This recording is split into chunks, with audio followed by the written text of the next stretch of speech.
Okay, so imagine this. You take a group of YouTubers, you strip them of everything, and you strand them on a completely deserted island. Now, this isn't just another survival story. This is about what happens when you're forced to face a challenge that, right from the very start, seems completely and utterly impossible to win. Right from the jump, the mission was laid out with this brutal simplicity. There was no plan B. The only way out was to build a sailboat. I mean, think about that. That's a nearly impossible task for almost anyone, let alone a bunch of YouTubers. So let's talk about that, the impossible task. Just how impossible was this, really? This wasn't some team of survival experts. This was a crew of YouTubers going head-to-head with the Pacific Ocean itself.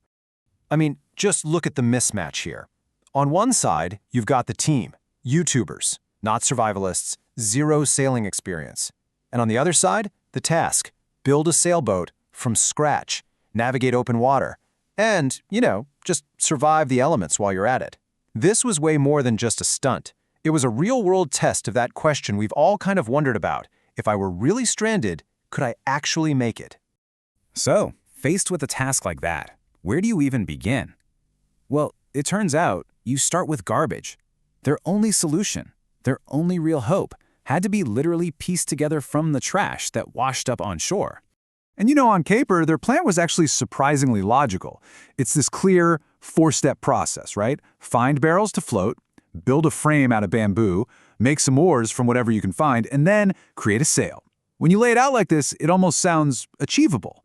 But here's the thing. They weren't building this in a nice, clean workshop. No, the reality of their situation was anything but simple. It felt like the island itself was actively trying to stop them. We're talking venomous far-to-land snakes, yellow eyelash vipers, wandering banana spiders, not to mention the crippling heat, the constant threat of dehydration, and in Nolan's case, over 60 bug bites. So yeah, having a plan is one thing. Actually surviving long enough to execute it is a whole different ballgame. This quote just perfectly captures their new reality. In a world where you have absolutely nothing, washed-up garbage becomes treasure. A sealed plastic container isn't just trash anymore. It's literally more valuable than gold because it's a building block for your escape. And then, after days of just back-breaking work, lashing together barrels and bamboo, they got this moment of pure unfiltered triumph. They put their basic raft frame in the water for a float test, and it worked. It actually floated. This was that critical turning point, the moment where the impossible suddenly starts to feel possible. But getting a boat to float? That was just the beginning. Now came the real challenge, the ordeal at sea. And listen, this wasn't just a quick trip across the bay. This was an 11-hour battle against the current, against the sun, and ultimately against their own breaking points. The whole journey just turned grueling and fast. 45 minutes in, spirits were high. They were 20% of the way there. But by the 2-hour mark, you see the cracks. Fatigue, seasickness, and their makeshift paddles are literally starting to break. Then you jump ahead to hour 6, and the team is physically spent. The sun has just completely beaten them down. 2 members, Jimmy and Chandler, are totally out of commission.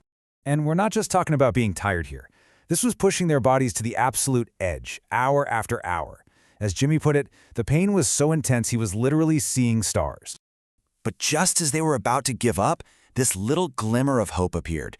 The tide changed, and all of a sudden it started pushing them toward their destination.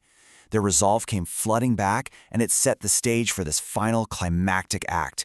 Heartbreak on the horizon. They were so close, and yet somehow so impossibly far. With this new surge of energy, they just paddled with every last ounce of strength they had. The island, which was once just a distant speck, was now clearly in view. They were just 1 mile away. 1 mile.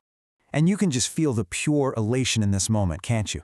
After everything they had been through, the snakes, the sun, the exhaustion, they genuinely believed they were about to make it.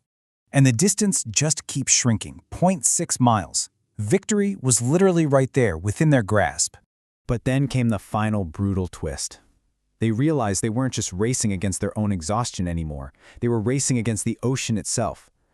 They had about 20 minutes before the tide changed direction on them. This was it. It was truly do or die. They paddled furiously, but their progress started to slow, and then it just stopped. The number froze on the screen. 1/2 mile. half a mile from success, and they were no longer moving forward an inch. And the reason was just devastatingly simple. The very same tide that had been their miracle, their ally, had turned against them. It was now this unstoppable force, pushing them right back out to sea. After 11 hours of non-stop punishing effort, after building a boat out of literal trash, after surviving the island and surviving the ocean, they failed. So, what happens after a failure that complete? After something that crushing? Well, that's where we find the real lesson here. It's about what you learn when that goal you fought so hard for remains just out of your reach. The disappointment was just crushing. You can hear the heartbreak in this quote, the sheer disbelief that after all that work, after pushing themselves past every conceivable limit, it still just wasn't enough. But for Mr. Beast, this wasn't the end of the story. It was a catalyst. And it's such a fascinating psychological response, isn't it? How a profound loss can become the most powerful fuel imaginable. The pain of this failure transformed right then and there into a promise. The next time he would not fail. And all of this leaves us with one last really powerful question. I mean, they took on a goal that was basically impossible, and in the end, they didn't achieve it. But along the way, they tested their absolute limits, they forged this unbreakable bond as a team, and they created an unforgettable story. So it really makes you wonder, what is the true purpose of a challenge you can't win?